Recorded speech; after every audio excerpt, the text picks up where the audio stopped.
ಪ್ರೀತಿಯ ವೀಕ್ಷಕರೇ, ನಿಮ್ಮೆಲ್ಲರಿಗೂ ನಮಸ್ಕಾರ. ನಾನು ಕೆಜೆ ಹಳ್ಳಿ ಸುರೇಶ್. ದಾವಣಗೆರೆ ಉಪಚುನಾವಣೆಯ ಕದನ ದಿನೇ ದಿನೇ ರಂಗೇರ್ತಾ ಇದೆ.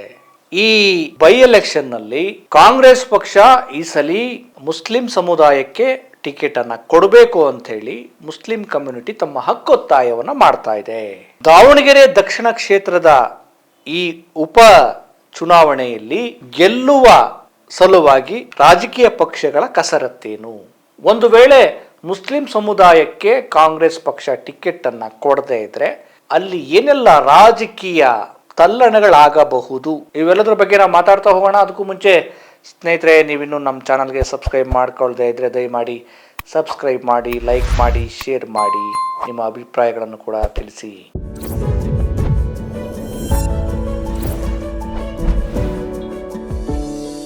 ದಾವಣಗೆರೆ ಉಪಚುನಾವಣೆ ಅಖಾಡ ಬಹಳ ಕಾವೇರ್ತಾ ಇದೆ. ಒಂದು ಕಡೆ ಬೇಸಿಗೆಯ ಕಾವು, ಇನ್ನೊಂದು ಕಡೆ ರಾಜಕೀಯದ ಕಾವು. ಈ ಕಾವಿನ ಜೊತೆಗೆ ಅಲ್ಲಿನ ರಾಜಕೀಯ ಚಟುವಟಿಕೆಗಳಿಂದಾಗಿ ಆ ಕ್ಷೇತ್ರ ಒಂದು ರೀತಿ ರಾಜಕೀಯ ರಂಗನ್ನ ಪಡೆದುಕೊಳ್ತಾ ಇರುವಂಥದ್ದು. ಈ ಸಲ ಮುಸ್ಲಿಂ ಸಮುದಾಯಕ್ಕೆ ಅಲ್ಲಿ ಟಿಕೆಟ್ ಅನ್ನ ಕೊಡಬೇಕು. ಯಾಕೆ ಅಂದ್ರೆ ದಾವಣಗೆರೆ ದಕ್ಷಿಣ ಕ್ಷೇತ್ರದ ಈ ಕಾನ್ಸ್ಟಿಟ್ಯೂನ್ಸಿಯಲ್ಲಿ ಸುಮಾರೊಂದು 80ರಿಂದ 85% ಮುಸ್ಲಿಂ ಜನಸಂಖ್ಯೆ ಇದೆ, ಮುಸ್ಲಿಮರ ಬಾಹುಳ್ಯ ಇದೆ. ಹಾಗಾಗಿ ಮುಸ್ಲಿಂ ಸಮುದಾಯಕ್ಕೆ ಟಿಕೆಟ್ ಅನ್ನ ಕೊಡಬೇಕು. ಈಗ ಕೊಡದ ನೀನ್ ಯಾವಾಗ ಕೊಡ್ತೀರಾ? ಇದಷ್ಟೇ ಅಲ್ಲದೆ ಈ ಹಿಂದೆ ದಿವಂಗತ ಶಾಮನೂರು ಶಿವಶಂಕರಪ್ಪನವರು ಕಳೆದ ವಿಧಾನಸಭಾ ಚುನಾವಣೆಯಲ್ಲಿ ಮತ್ತು ಬೇರೆ ಬೇರೆ ರಾಜಕೀಯ ವೇದಿಕೆಗಳಲ್ಲಿ ಭಾಷಣ ಮಾಡೋ ಸಂದರ್ಭದಲ್ಲಿ ಕಳೆದ ಚುನಾವಣೆಯಲ್ಲಿ ಈ ಸಲ ನನಗೆ ನೀವು ಆಶೀರ್ವಾದ ಮಾಡಿ, ಮುಂದಿನ ಸಲ ಮುಸ್ಲಿಂ ಸಮುದಾಯಕ್ಕೆ ನಾವು ಟಿಕೆಟ್ ಅನ್ನ ಕೊಡ್ತೇವೆ, ಗೆಲ್ಸ್ಕೊಂಡು ಬರ್ತೀವಿ ಅಂತ ಹೇಳಿದ್ರು. ಆ ಮಾತಿನಂತೆ ನಡೆದುಕೊಳ್ಳಿ ಅಂತೇಳಿ ಮುಸ್ಲಿಂ ಸಮುದಾಯ ಈಗ ಪಟ್ಟು ಹಿಡಿದಿದೆ. ಇನ್ನೊಂದು ಕಡೆ ಕುಟುಂಬ ರಾಜಕಾರಣದಲ್ಲಿ ಪ್ರಾಬಲ್ಯವನ್ನ ಪಡೆದುಕೊಂಡಿರುವಂತಹ ಶಾಮನೂರು ಕುಟುಂಬ ಎಸ್ ಮಲ್ಲಿಕಾರ್ಜುನ ಅವರು ತಮ್ಮ ಪುತ್ರನಿಗಾಗಿ ಟಿಕೆಟ್ ಅನ್ನ ಕೊಡಿ ಅಂತೇಳಿ ಲಾಬಿಯನ್ನ ನಡೆಸ್ತಾ ಇದ್ದಾರೆ. ಅದರ ಜೊತೆಗೆ ಶಾಮನೂರು ಕುಟುಂಬದ ಬಕ್ಕೇಶ್ ಅವರು, ಗಣೇಶ್ ಅವರು ಕೂಡ ಟಿಕೆಟ್ಗಾಗಿ ಕಸರತ್ತನ್ನು ನಡೆಸ್ತಾ ಇದ್ದಾರೆ.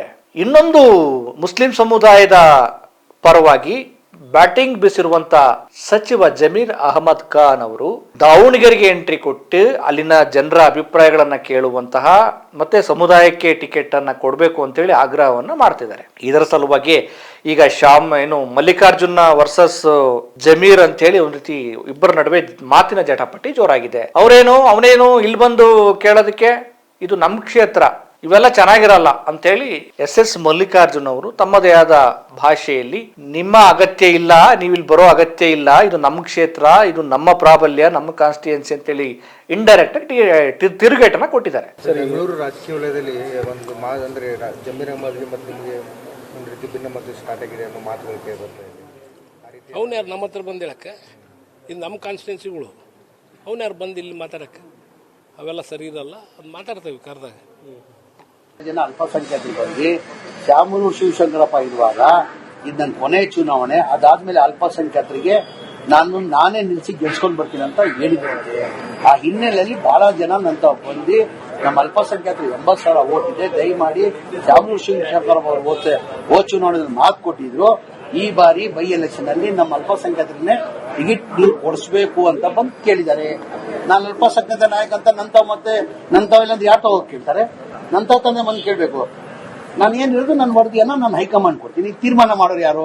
ಹೈಕಮಾಂಡ್ ಮಾಡ್ಬೇಕಾದ್ರೆ ನಾನು ಕೊಡಕ್ಕಾಗ್ತದೆ? ಟಿಕೆಟ್ ಇತ್ತಿ ನಾನು ಕೊಡಕ್ಕಾಗ್ತದ? ಅದಕ್ಕೆ ಪ್ರತ್ಯುತ್ತರ ಕೊಟ್ಟಿರುವಂತ ಜಮೀರ್ ಅಹಮದ್ ಖಾನ್ ಅವರು, ಯಾರ ಕ್ಷೇತ್ರ ಅಲ್ಲ ಇದು, ಇನ್ನು ಏನು ಎಷ್ಟೊಂದು ಕಾನ್ಸ್ಟಿಟ್ಯೂನ್ಸಿ ಇದಾವಲ್ಲ, ಇಷ್ಟು ಕಾನ್ಸ್ಟಿಟ್ಯೂನ್ಸಿಯಲ್ಲಿ ನಮ್ದು ಅಂತೇನಿಲ್ಲ, ಹೈಕಮಾಂಡ್ ನಿರ್ಧಾರ ಮಾಡೋದು.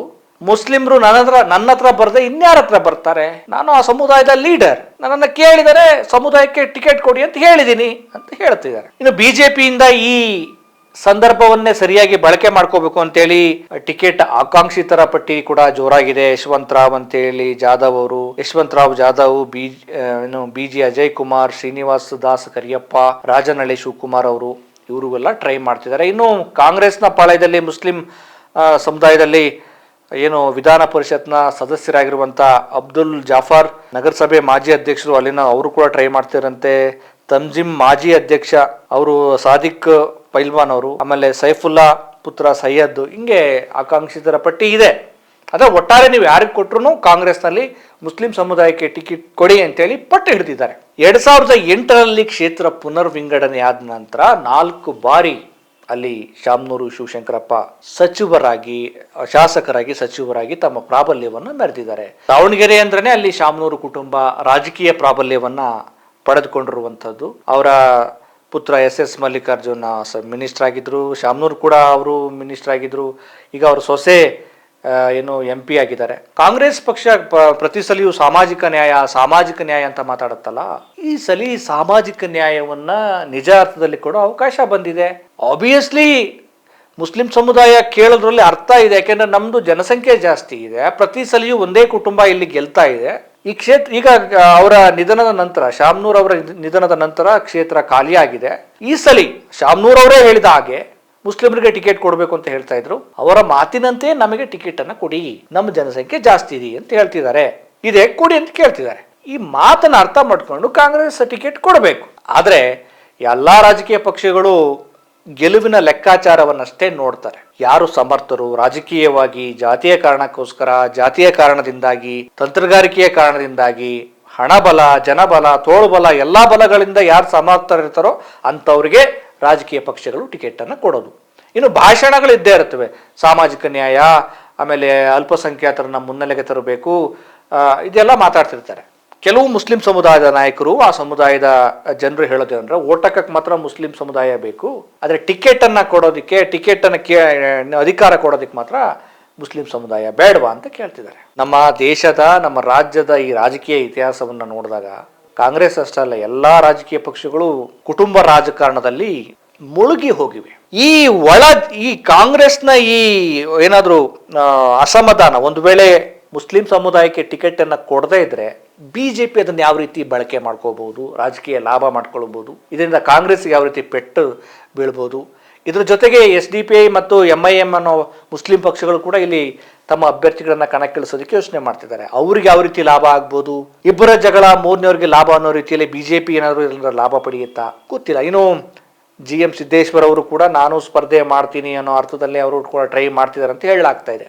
ಒಟ್ಟಾರೆಯಾಗಿ ಕ್ಷೇತ್ರ ರೆಡಿಯಾಗಿದೆ, ಆದರೆ ಯಾರಿಗೆ ಟಿಕೆಟ್ಟು, ಯಾವ ಪಕ್ಷದಿಂದ ಯಾರಿಗೆ ವೇದಿಕೆ ಸಿಗುತ್ತೆ ಅನ್ನೋದು ಬಹಳ ಕುತೂಹಲವನ್ನ ಮೂಡಿಸಿದೆ. ಸ್ನೇಹಿತರೆ ನೋಡಿ, ಶಾಮನೂರ್ ಕುಟುಂಬವನ್ನೇ ತೆಗೆದುಕೊಳ್ಳಿ.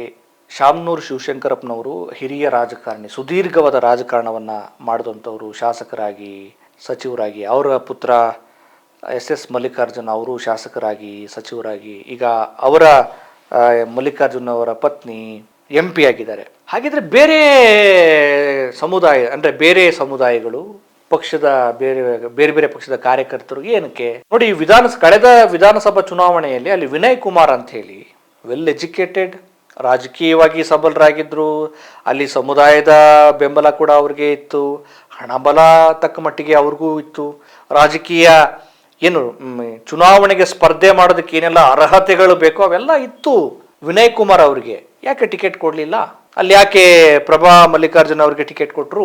ಯಾವ ರೀತಿಯ ಸಾಮಾಜಿಕ ನ್ಯಾಯ?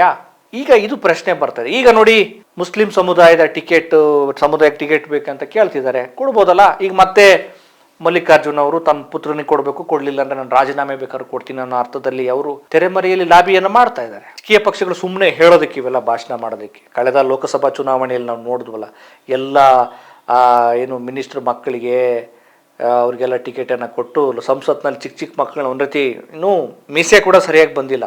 ಯುವಕರಿಗೆ ಟಿಕೆಟ್ ಕೊಡಬಾರ್ದು ಅಂತಲ್ಲ, ನಿಮ್ಮ ಮನೆ ಮಕ್ಕಳನ್ನ ಬಿಟ್ಟು ಬೇರೆಯವ್ರಿಗೂ ಕೊಡ್ರಪ್ಪ. ನಿಮ್ಮನ್ನು ಹೊರತುಪಡಿಸಿ ಬೇರೆ ನಿಮ್ಮ ನಂತರದ ಸಾಲನ್ನ ಬೆಳೆಸ್ಬೇಕಲ್ಲ.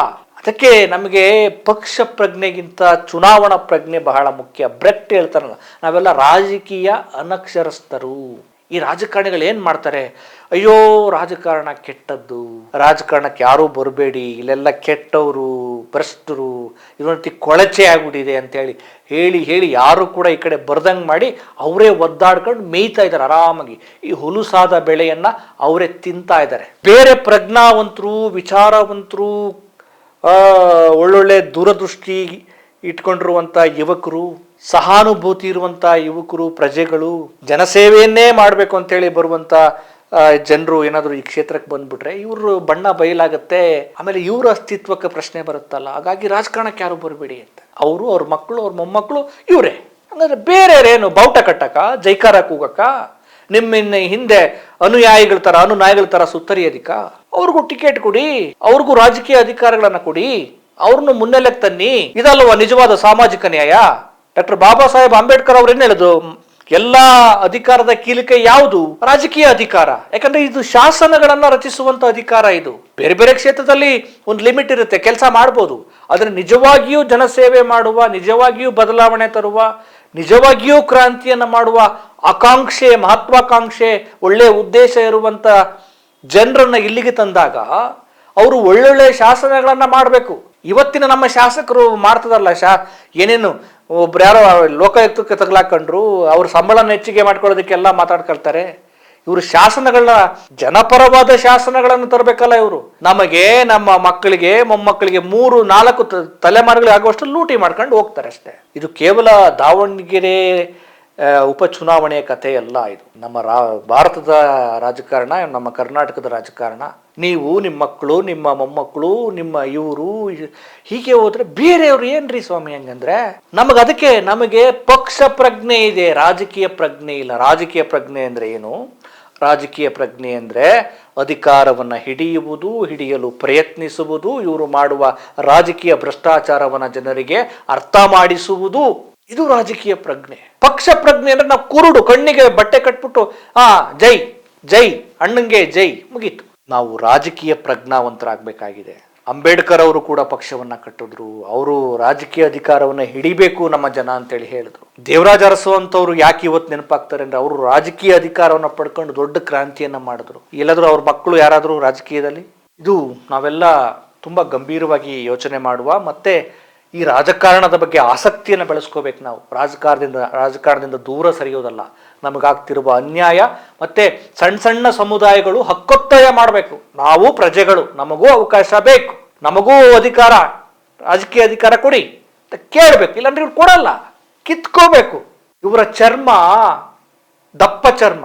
ಹೋರಾಟಗಳ ಮೂಲಕ, ಜಾಗೃತಿಯ ಮೂಲಕ ಇವರಿಗೆ ತಿವಿಬೇಕು. ಮುಂದಿನ ದಿನಗಳು ಯಾವ್ಯಾವ ರೂಪವನ್ನು ಪಡೆದುಕೊಳ್ಬಹುದು ಆ ಚುನಾವಣೆಯಲ್ಲಿ. ಒಟ್ಟಾರೆ ಯುವಶಕ್ತಿ, ಪ್ರಜ್ಞಾವಂತರು, ವೈಚಾರಿಕವಾಗಿ, ರಾಜಕೀಯವಾಗಿ ನಾವು ಈ ಶಾಸನ ಸಭೆಗಳಲ್ಲಿ ಬರುವಂತ ಕೆಲಸಗಳಾಗದೇ ಇದ್ರೆ ನಮ್ಮೆಲ್ಲರ ಪರಿಸ್ಥಿತಿ ತುಂಬಾ ಚಿಂತಾಜನಕ ಆಗತ್ತೆ. ಅಷ್ಟರ ಮಟ್ಟಿಗೆ ಈಗಾಗಲೇ ಮಾಡಿದ್ದಾರೆ, ಇನ್ನೂ ಕಷ್ಟ ಆಗತ್ತೆ. ಮತ್ತೊಂದು ಒಳ್ಳೆಯ ವಿಚಾರದೊಂದಿಗೆ ನಿಮ್ಮನ್ನು ಭೇಟಿ ಮಾಡ್ತೀನಿ. ನಮಸ್ಕಾರ.